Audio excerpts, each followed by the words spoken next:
గత అసెంబ్లీ ఎన్నికల్లో భాగంగా ఇచ్చిన హామీ మేరకు రాష్ట్ర ప్రభుత్వం దివ్యాంగులకు 6,000 పింఛన్ అమలు చేయాలని సిపిఎం సీనియర్ నాయకులు బండి దత్తాత్రేయ డిమాండ్ చేశారు.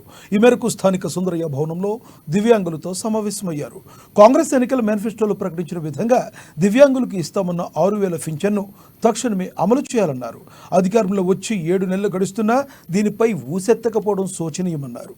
అలాగే ఇతర సమస్యలన్నిటికీ పరిష్కారం చూపాలని కోరుతూ ఈ నెల 3న ఎన్పీడీఆర్ ఆధ్వర్యంలో కలెక్టరేట్ ఎదుట నిర్వహించతలపెట్టిన ధర్నాను విజయవంతం చేయాలని పిలుపునిచ్చారు.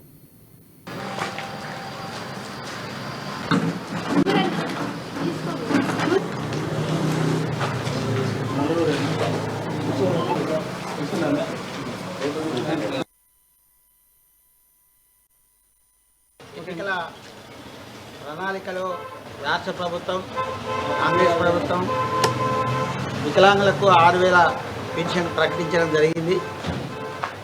ప్రకటించిన తర్వాత కూడా ఇప్పటికీ వాళ్ళకు 6,000 అనేది ఇవ్వడం లేదు.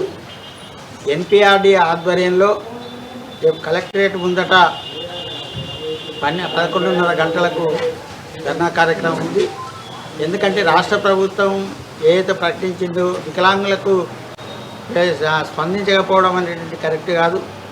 వెంటనే వాళ్లకు ఆ పెన్షన్ 6,000 ఇవ్వాలా.